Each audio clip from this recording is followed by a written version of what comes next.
오늘 주신 하나님의 말씀은 창세기 37장 18절에서 36절까지의 말씀입니다. 제가 27절, 28절 읽도록 하겠습니다. 자, 그를 이스마엘 사람들에게 팔고 그에게 우리 손을 대지 말자. 그는 우리의 동생이요 우리의 혈육이니라 하며 그의 형제들이 청종하였더라. 그때에 미디안 사람 상인들이 지나가고 있는지라 형들이 요셉을 구덩이에서 끌어올리고 은 20에 그를 이스마엘 사람들에게 팔매 그 상인들이 요셉을 데리고 애굽으로 갔더라. 아멘.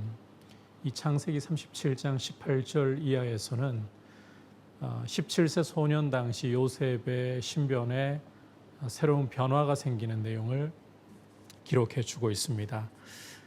그 변화라는 것은 이제 요셉이 형들의 미움을 받아서 애굽의 노예로 팔려가는 그러한 부분인 거죠.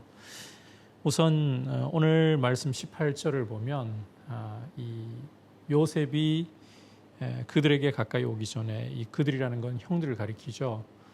지난 시간에 이 요셉이 아버지 야곱의 심부름으로 형들의 안부와 양떼의 상황을 이제 아버지에게 전하기 위해서 세겜으로 갔다가 거기서 형들을 찾지 못하고 도단으로 가는 모습을 보았습니다.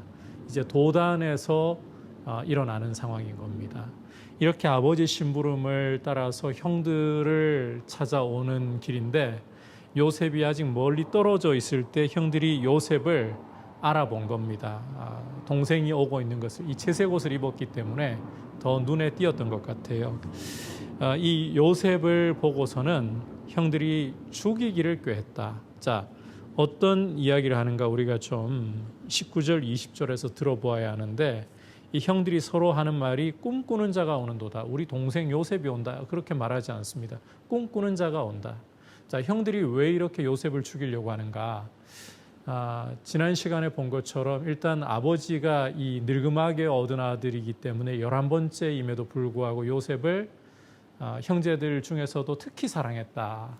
그래서 장자나 입는 집안에서 장자나 입는 채색 옷을 지어 입힐 정도로 이 요셉을 특히 사랑했다. 이 편애 때문에 이 요셉의 형들은 요셉을 미워하고 있었습니다. 그런데 요셉에게 또 두 차례의 꿈이 주어졌었죠. 이 요셉의 곡식단이 서 있는데 형들의 곡식단이 절을 하고 또 요셉이 있는데 하늘의 해와 달과 11별들이 요셉에게 절하고 이 꿈을 듣고는 이 요셉의 형들은 그렇지 않아도 미워하던 이 요셉 그야말로 이제는 미움이 폭발할 지경이 되어버린 겁니다. 그래서 이제 이렇게 아버지를 떠나 심부름을 온 동생을 보면서 특히 꿈 때문에 분노가 폭발했기 때문에 꿈꾸는 자가 온다. 그러면서 계속해서 하는 말이 그를 죽여 한 구덩이에 던지고 우리가 말하기를 악한 짐승이 그를 잡아먹었다 하자. 동생을 죽여서 구덩이에 던져 넣어버리고는 거짓말하겠다는 거죠. 아버지를 속이겠다는 거잖아요. 악한 짐승이 잡아먹었다. 그런데 이들의 악은 여기서 그치지를 않습니다. 그러면서 형들이 하는 말이 그의 꿈이 어떻게 되는지를 우리가 볼 것이니라. 고대 근동 지역에서 사람들은 이 꿈이라고 하면 신의 계시가 주어지는 통로, 신의 말씀이 주어지는 통로라고 여겼습니다. 형들도 이런 사고를 알고 앞서 두 차례 요셉이 꾼 꿈에 대해서 분노가 더 일어났던 게 하나님마저도, 아버지도 요셉을 편애하는데 하나님마저도 요셉을 편애하나, 이런 분노가 더 그들에게 있었을 가능성이 큽니다. 따라서 그 꿈이 어떻게 되는지를 우리가 볼 것이니라. 하나님의 말씀을 없애버리겠다는 이런 악한 생각을 그들이 고의로 하든 이게 그냥 일순간에 분노의 표출이든 간에 하고 있다는 거예요. 이런 상황에서 지금 요셉이 죽임을 당할 아주 큰 위기 속에 처해 있는데 이 요셉의 죽음을 가로막는 한 가지 요소가 개입이 되죠. 21절부터 22절까지를 보면 르우벤이 듣고는 요셉을 그들의 손에서 구원하려 하여 우리가 그의 생명은 해치지 말자. 22절에 보면 피를 흘리지 말라. 그를 광야 그 구덩이에 던지고 손을 그에게 대지 말라. 왜 이렇게 르우벤이 말리는가 보니까 22절 끝부분에 보면 요셉을 이 형제들의 손에서 구출해 가지고 아버지께 돌려보내려. 자, 르우벤이 왜 이렇게 요셉을 구출해서 아버지께 돌려보내려고 했을까요? 앞선 말씀해 보면 르우벤도 요셉을 미워하기는 매 한 가지였던 것 같은데. 자, 이 부분은 이 창세기 35장으로 좀 거슬러 가는 부분이라고도 볼 수 있는데, 이 밧단 아람에서 이 가나안 땅에 돌아와 가지고 이 세겜성에서 디나의 성폭행 당하는 사건 이후에 베델로 올라가서 이제 모든 우상을 정리하기까지 이런 일련의 사건을 마무리하면서 르우벤이 이 아버지의 첩이었던 서모였던 빌하를 통간하는 범하는 일이 있었습니다. 단순히 그냥 정욕으로만 보기에는 무리가 있고요. 아버지의 아내를 범한다라는 것은 고대 근동 지역에서는 내가 아버지의 권리 차지한다 이런 뜻이에요. 이 장자로서 아버지를 그야말로 종의 호랑이로 전락시켜 버리는 것이죠. 이것에 대해서 이 야곱이 알고 있습니다. 그래서 르우벤은 집에서는 장자일지 몰라도 사실상 이런 존경이 형제들 사이에서도 무너져 내려 있을 가능성이 크고 아버지도 신뢰하지 않을 가능성이 크다는 거죠. 그래서 이러한 부분을 만회하기 위해 아버지가 아끼는 요셉이기 때문에 이 아들을 구출해서 아버지께 돌려주면 아버지의 이 장자에 대한 신뢰가 돌아오지 않을까. 그런 계산에서 아마 이렇게 할 가능성도 클 것 같습니다. 정확한 의도는 성경에 기록이 되어 있지 않기 때문에 알 수 없습니다만 이런 가능성이 상당히 크지 않겠나. 어떻게 의도를 가졌든지 간에 중요한 것은 르우벤의 개입으로 일단 요셉이 목숨을 잃을 뻔한 위기에서 다행히 건짐을 받았다. 자, 하지만 아직까지 이 죽음의 위기가 완전히 해소된 거 아닙니다. 23절을 보면 요셉의 형들이 이제는 요셉을 붙들고는 채색 옷을 벗겨서 잡아 구덩이에 던져 넣어버리고 있죠. 자, 이런 와중에 아직까지 요셉이 어떻게 될지 그 다음 상황은 도저히 알 수가 없는 상황입니다. 이렇게 요셉을 동생을 잡아서 채색 옷 다 벗겨버리고 구덩이에 던져 놓은 채로 형들은 앉아가지고 음식을 먹고 있는 중이었어요. 자, 그런데 25절을 보면 이스마엘 사람들이 길르앗에서부터 오고 있는데 낙타에다가 향품 유향 모략을 싣고 애굽으로 내려가고 있는 거예요. 식사하고 있는데 마침 이스마엘 상인들이 지나가는 거죠. 이걸 보면서 유다가 앉아있는 형제들에게 어떤 제안을 하는가 하면 우리가 우리 동생 죽이고 그의 피를 덮어둔들 무엇이 유익할까? 자, 그를 이스마엘 사람들에게 팔고 그에게 우리 손을 대지 말자. 그는 우리 동생이 우리 혈육이니라. 그럴 때 그의 형제들이 청종했다 그래요. 유다가 정말 요셉을 구원하고 싶은 마음에서 그랬을까? 정말 우리 이 동생 우리 혈육이라는 게 중심에서부터 동생으로 혈육으로 긍휼히 여기기 때문일까? 그러진 않은 것 같아요. 왜냐하면 이 요셉을 죽이려고 하는 모의에 유다도 같이 참여해 있었기 때문에 그보다는 마침 이스마엘 상인이 요셉을 이제 그러면 어떻게 해야 될까?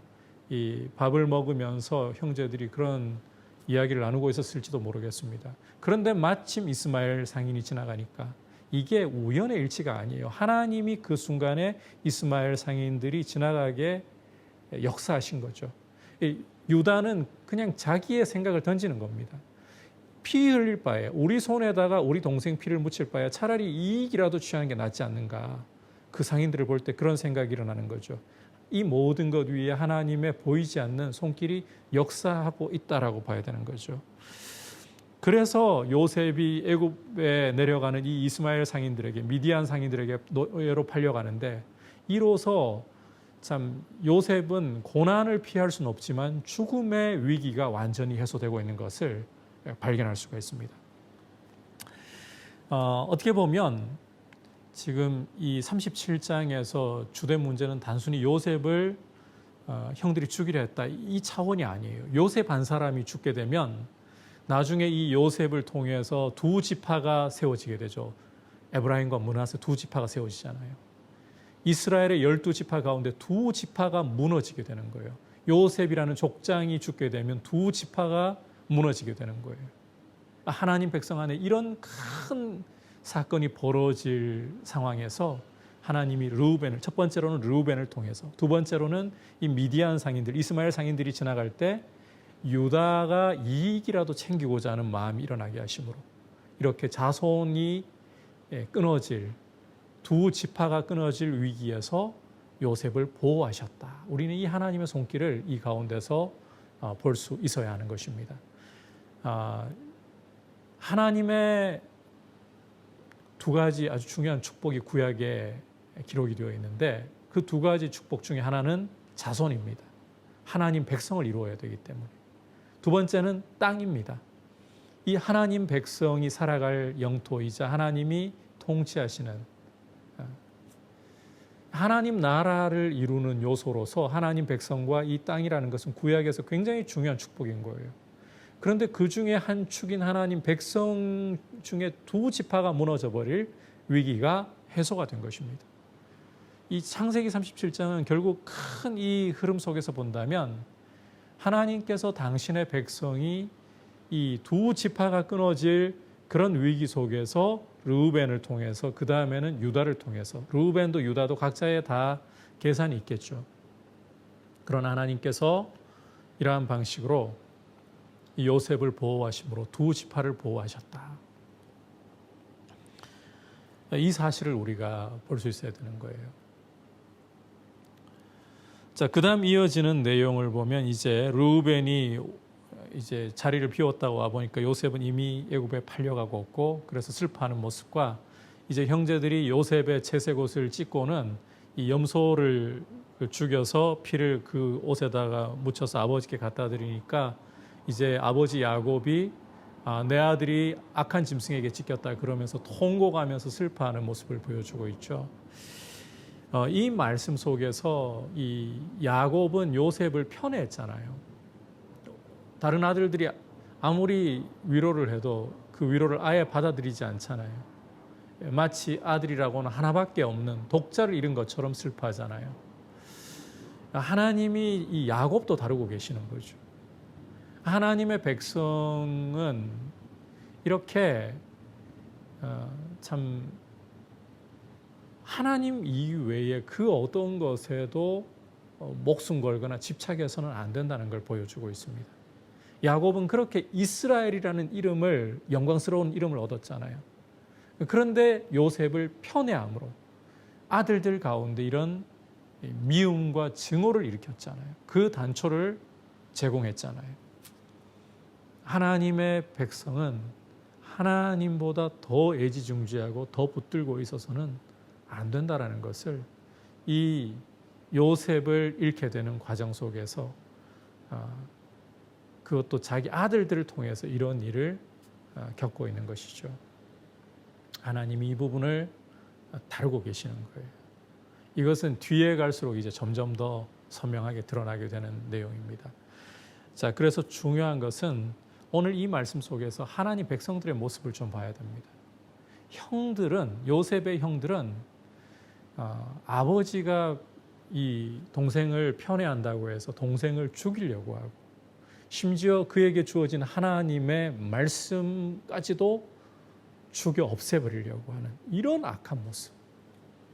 그 중에 르우벤이 요셉을 살리려고 하지만 그것도 개인적인 이유가 있어서 유다도 이 요셉을 죽이지 않고 파는데 일조를 하지만 그게 정말 요셉을 살리려고 그보다는 이익이라도 챙긴 게 차라리 더 낫지 않나, 피를 묻히는 것보다. 이게 하나님 백성을 이룰 이 10지파의 족장들의 모습입니다. 하나님 백성은 단지 숫자가 많다고 되는 문제가 아니에요. 거룩해야 되는 거예요. 그런데 하나님 백성을 이룰 족장들의 모습이 이 모양 이 꼴이라는 거예요. 요셉도 고자질쟁이, 철부지. 그리고 무엇보다 이들의 아버지이고 이스라엘이라는 이름을 부여받은 야곱, 아들에 대한 집착으로 눈이 어두워져 있는 모습. 이게 하나님 백성의 모습이라는 거죠. 이제 이후는 이런 이 하나님 백성들을 어떻게 하나님께서 당신의 백성으로 합당하게 변화되어 가도록 다루시는가, 이 내용을 이어지는 창세기 말씀에서 보게 되는 겁니다. 하나님의 백성은 단지 숫자가 늘어난다고 되는 게 아닙니다. 하나님 백성 다 와야 됩니다. 거룩해야 되는 겁니다. 하나님 백성에게 가장 중요한 것은 거룩함이구나. 하나님 백성다움이구나. 이걸 창세기 안에서는 나중에 42장부터 보면 정직함이라는 표현을 씁니다. 정직해야 한다. 책임 있게 행동할 줄 알아야 한다. 이 정도로만 설명을 할게요. 너무 내용이 길어질 것 같아서.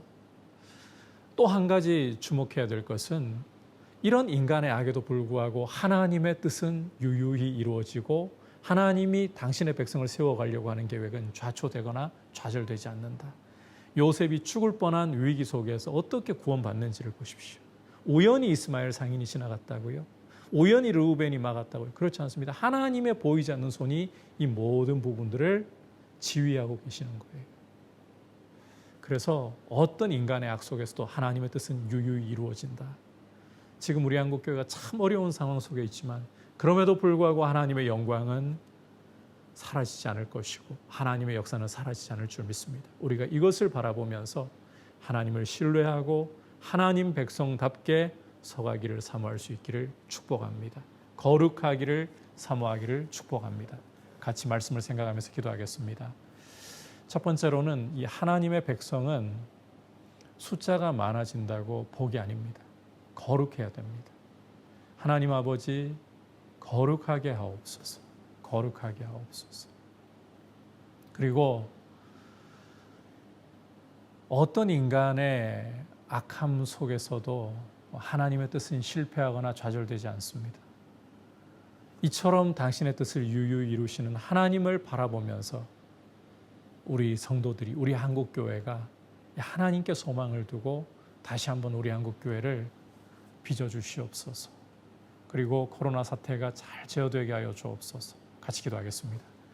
하나님 아버지, 오늘 요셉이 애굽에 팔려가는 이 사건 속에서 이스라엘의 이 12지파를 이루어야 할 족장들의 모습을 보았습니다.